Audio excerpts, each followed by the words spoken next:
Well, hey art students, it is day 2 of our neon skeleton drawing. So today we're going to talk about starting to ink in our skeletons. So in the first video, you saw how we took our smaller grid, a 1/2 inch grid, and blew it up to a 1 inch grid on the black paper. And we went ahead and did our grid drawing. So you can see how much bigger this is going to turn out than the original. And now we are ready to ink in. So I'm going to grab this one you can see is already kind of in progress here, but let's go ahead and go back to this one. So this is the phone one that I'm working on. Here is the original and here is my drawing. And now I'm ready to use some paint markers. These are ones I got off Amazon, and the brand is Betem, B-E-T-E-M, acrylic markers. So these are pretty reasonably priced. So if you end up liking these, you can just get them on Amazon. And they have 2 tips. So one of them is a real fine tip side, and then the other side is a thicker tip. Now you don't have to push down on the nib, which is what you have to do with traditional paint pens. So these are very user-friendly. I have a set of 60 here.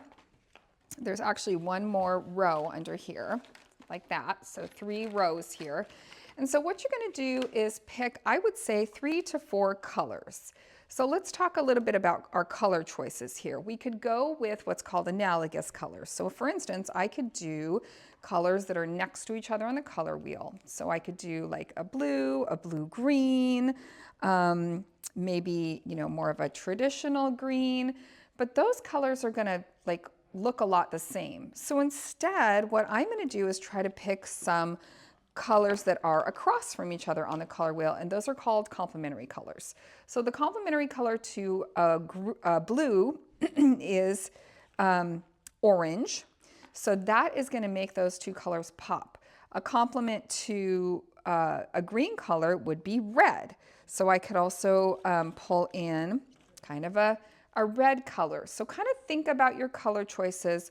Again, I would pick some colors that are different from each other. So I think I will go for maybe something like this. So I've got a blue, kind of a blue-green teal, kind of an orange, and maybe a yellow. So maybe I'll start with 3, possibly 4, but let's just go ahead and start with 3. So I'm going to take these markers back to my desk, and I want to start with the main outline, and I'm going to pick my main color, and I'm going to use the fat side of the pen. So not that side, but the side with the clear lid is the thicker side. And I am just going to go over all of my lines, and I'm going to press pretty hard. And I want that line to be nice and thick. So I'm kind of committing to these sketchy lines that I put in here. And take my time. Now you'll notice that the color does start out pretty vibrant, and then when it dries, it gets a little bit lighter, but that's okay. And so, sorry about that. That bell was actually on the video. I'm doing this video in between classes for you, so just please ignore that bell that's on the video. I'm sorry if it startled you. So I'm just going to kind of go in here and, draw the lines on just with one color to start. Now, eventually, I'm also going to go in and erase my grid because I don't want my grid to be part of my final design. But I'm going to go in here and marker in, ink in all of these lines. So if I wanted to make any changes or adjustments to these lines, I would want to do that before I do this step where I'm sort of connecting all the lines. Now, I'm not going to be shading anything in solid. I'm going to be using lots of little lines around these main lines, kind of like the artist Keith Haring does with his work. And we'll be talking about Keith Haring here in class if we haven't talked about him already. But I'm just going to go ahead and I'm doing this fast for the video here for you, but go ahead and ink in all of my main lines, all in one color to start. And then I can use some of my other markers to create the accent lines around this, because I want it to kind of look like my skeleton is almost like he's moving and grooving around. He has like some motion lines around him or her. And again, I would want to have my whole sketch done before I do this part. The other thing I'm going to want to do is take a bigger eraser and erase my grid lines. So I'm going to go ahead and finish that, and then I'm going to go in here and erase all my grid lines carefully. Now do a little test on the black paper and make sure that your eraser isn't going to leave too many marks on here. I'm going to use the side of this eraser and just kind of make big strokes. So I want to go ahead and pin it in first, but then if I go over the top of the pin, it won't matter. And I'm going to erase my numbers and my letters especially and really clean this up. So I'm going to pause the video and then I will finish this up and then I'll show you the next steps for this skeleton drawing. Okay, so now I've got my grid erased. By the way, make sure your paint pen is dry before you do the erasing. So do all your paint pen, let it dry for a few minutes, then go in there with your eraser. Now I'm going to start to add some of these additional lines around. And this is really to make this really come to life and add more detail. So I'm going to go in there with a different color pen. And I can make a choice. I can use the same fat side or I can switch to the skinnier side. And I'm just going to go in and start to add more lines around in different areas. Again, I'm not going to fill in any areas necessarily, but I want to add more lines around. So these could be small lines. And on this one, I'm using the thick side. So again, be careful of your wrist or your hand. I just did a mark there, so I don't want to smudge that. So I'm going to work my way around and just add additional lines. These could be on the outsides of the shapes, or they could be on the insides of the shapes. It's kind of up to you.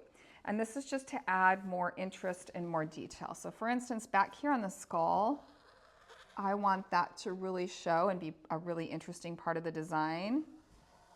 So they could be partial lines. They don't have to go the whole length of that line, but just some additional lines here, okay? Again, they could be inside of the shapes. They could be on the outsides of the shapes. And we're kind of just adding more detail. Now I want you to use that second color kind of all the way around the design so that it looks like it becomes part of the design. And now let's flip to a third color. Now I'm going to switch and I'm going to do the thinner side, the thinner tip, just to see what that'll do. And that's going to give me a skinnier line. And again, I'm just going to go around those same lines, or I could add additional ones. So let's see, I don't have any lines right here. So let me go ahead and add a couple here. I'm going to add some here. Now the other thing you could do is add some dots. So dots could be kind of fun. I'm going to go in back to this back of the skull here. Let's add another one here and here. So see how this just starts to add more and more interest and detail to the design, because we want this to kind of look like a neon light. Like if this was made out of neon lights, how it would, you know, glow at nighttime. Okay, so that's starting to look cool. I'm going to go in here with another color, and I am noticing that some of the brighter colors work better. And let's add some dots. I'm going to use the tip here, and let's just kind of add some dots. That might look kind of cool. And I can just dot those in. Okay, so you kind of get the idea. You're going to work your way around the drawing until it kind of has some nice interest all the way around. And I think adding the dots, again, that's a style choice. If you don't like the way the dots look, you don't have to do that, but I think it could look really cool. And again, notice how my orange and my red are pretty similar. I'm going to turn my paper around now. My orange and my red are pretty similar in color. If I want to get it brighter, you guys, I can do another pass. So that's another thing I've noticed about these paint pens. Oops, see, I just smudged it. You gotta be a little careful, more careful than me. But if you do another pass with them and you kind of go over the top of, and you layer it up, it can look a little bit brighter for you. So that's another thing I've noticed about working with these paint pens. But I'm just going to add some dots and you kind of get the idea. I feel like I need more detail here in my phone. Yeah, definitely need some more dots in my phone. All right, so let's see what that would look like. Now my blue, my main color I used, it's kind of looking a little faded, like I lost it a little bit. So I'm going to go back over some of these lines a second pass. Look at that, you guys. Look how much brighter it gets and more defined if I go over it a second time.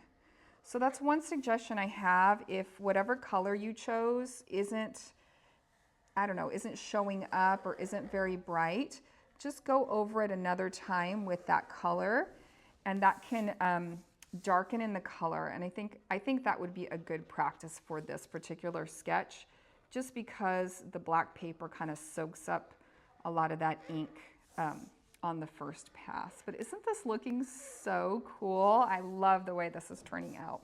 But I'm going to spend some time and go over it. And also, when you are erasing the background, really make sure to get, try to get that grid off of there if you can.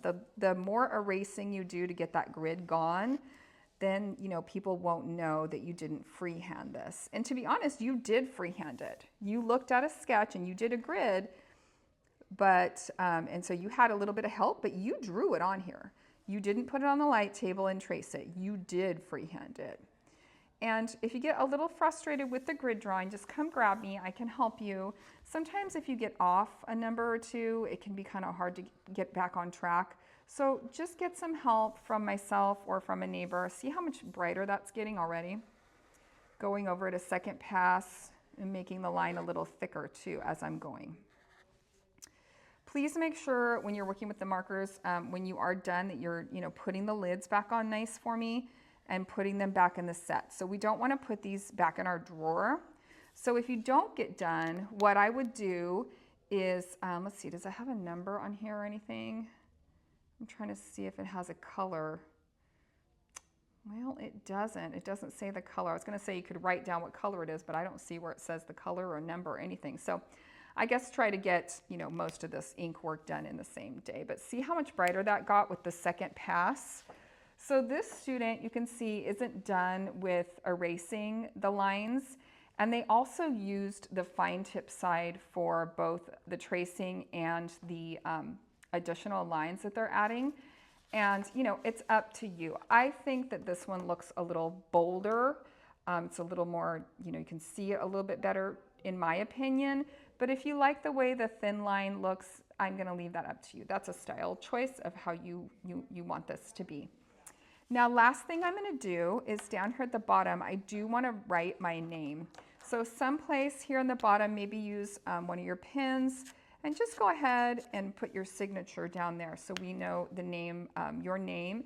And if your signature is kind of hard to read, if you could do me a favor on the back and just go ahead and write your full name and then put your period that you have art with me, okay, so that I can have an easier time for grading.